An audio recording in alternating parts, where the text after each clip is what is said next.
Oh, coming outside, the flooding has dropped quite a bit.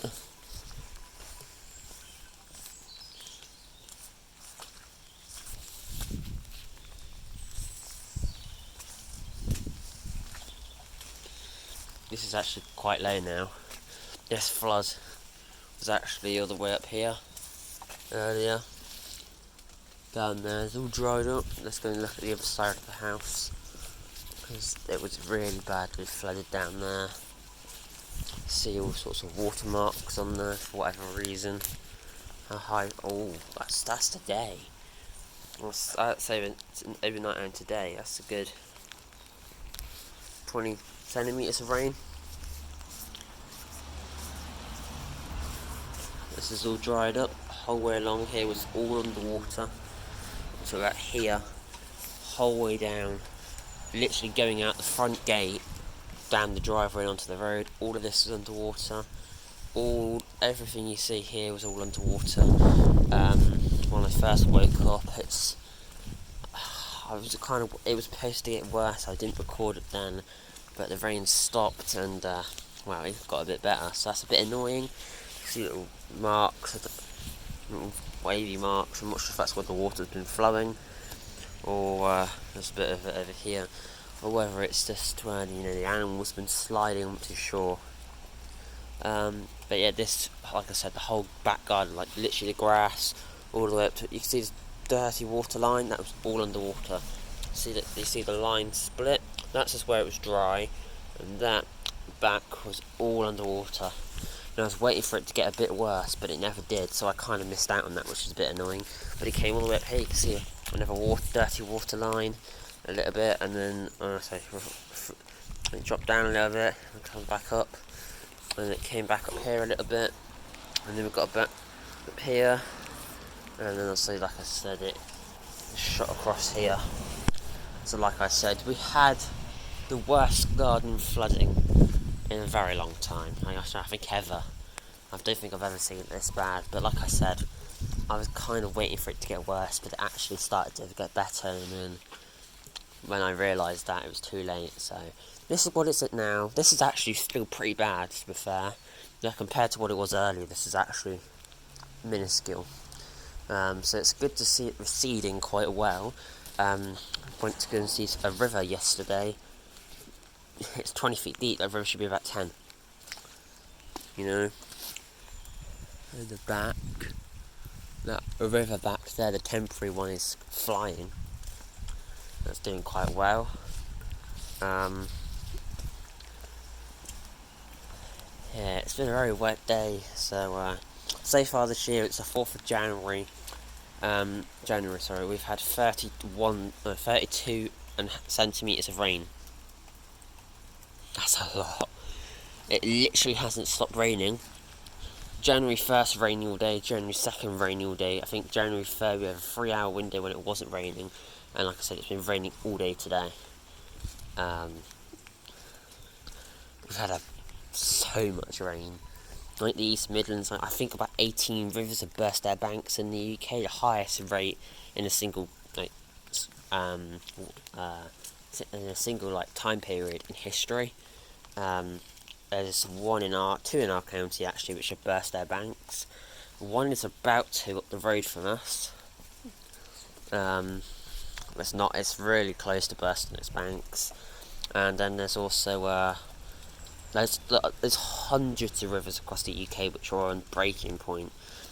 But for most of them, the rain is meant to be replaced by sunshine, because we've got a high pressure system moving in. And then with that high pressure comes a sudden stratospheric warming event, and then around towards the end of January, we're looking at the 19th of January until the 6th, 7th of February, we've got a very long, heavy snow blast because of that weather event. There is uncertainty for the southwest, south and southeast of England, because there's a split around Europe of where there's a split between south and north, and they're not too sure where that split will be. So the south will get very violent, destructive, devastating storms, and the north will get very dangerous blizzard condition, heavy snow. and then about 2 weeks later, devastating floods. So if you are, either way, there's very strong winds in both. Either way, there's very high rates of precipitation in both. It's just the destruction and impacts I felt a hell of a lot worse in the UK, or the northern bit of England, because it's spread out over about a month, maybe even longer, rather than when the storms hit. It's spread for about 3 weeks, about 2 to 3 weeks. The other ones felt for about 4, 5. Some areas might even experience it for 6 weeks, and that will just be devastating floods, very strong winds, blizzards, very heavy snowfall. The 2018 one, we had 4 feet of snow. 2010 we had 10 feet of snow, and down here southwest, it was bad. The worst, the areas that will be worstly impacted, which will be southwest England, south England, southeast England, because they're right on the border. So anyone on the border between South and Northern Europe will experience the worst of either one, whether it's the snow or the storms, because it's a direct split, and that sudden change between Southern and Northern Europe triggers very bad storms and very heavy snowfall. Temperatures will plummet to about -20 in some areas. Scotland could actually be the warmest area in the UK. Maybe it'll be on par with Yorkshire, but yeah, Scotland and Yorkshire, around the Midlands, will be pretty much on par, which is very rare. But it's just because of this severe weather event, and it's something that I'm keeping a very close eye on. The event could either happen today or tomorrow, if it happens. If it doesn't happen, it might happen a little bit later, but it's extremely unlikely. So basically, the weather over the next 2 days will impact our weather for the next 6 weeks. So that's just something to be, aware of, that it is bad, and we could be in for a very destructive few weeks or months. So definitely a time to be concerned about. Hopefully it's not too bad. I mean, yeah, I like snow, but if the temperatures are too cold, you can't do anything with it, because if the temperature's getting down to -20, I ain't gonna be allowed to go outside. That's just like, no, that's like a death sentence for me. So I prefer it around the -5 mark, because then you get pipes starting to freeze around the -20 mark, and then nobody has water, and then you've got all the snow, so nobody can go and get emergency supplies. Roads are blocked, so people can't, get assistance. I mean, if there's a fire, at least you've got all that snow to put on it. It's a bonus, but yeah, we could be in for a very destructive few weeks. Yeah, there's something to be aware of at the end of the day. It's going to be bad. This event will cover all of Europe, most of Asia, and it could affect America slightly. It won't affect Australia, it won't affect the Arctics, and it also won't affect Africa. So this is predominantly just a European and potentially Asia, but Europe area is 100% involved, and will be the worst impacted area. Asia could be involved. This depends how far this SSW travels. WSW, which is the Sudden Stratospheric Warming Event, travels. The likelihood of it going across the Atlantic all that way is highly unlikely.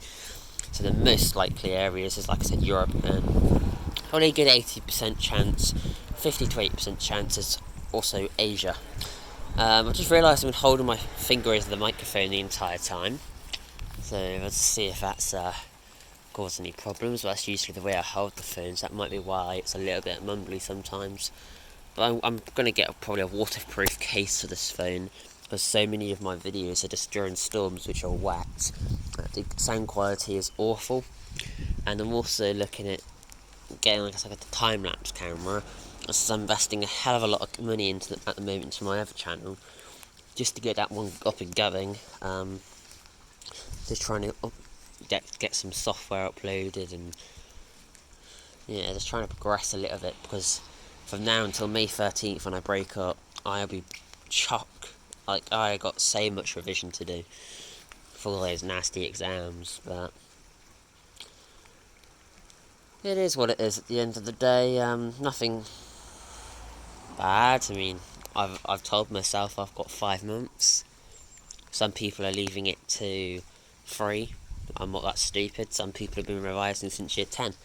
I thought, just enjoy the time you've got, and then go in. Because to be fair, my knowledge on most of my geography is pretty strong, and I think I'm actually doing better not revising, like in year 10, than I was, because I did start revising and I actually lost marks. I have no idea how my score between year 9 and year 10 dropped when I started doing extra revision. But now I've stopped doing that, so it's less stress now, and I can actually concentrate on those lessons a bit easier.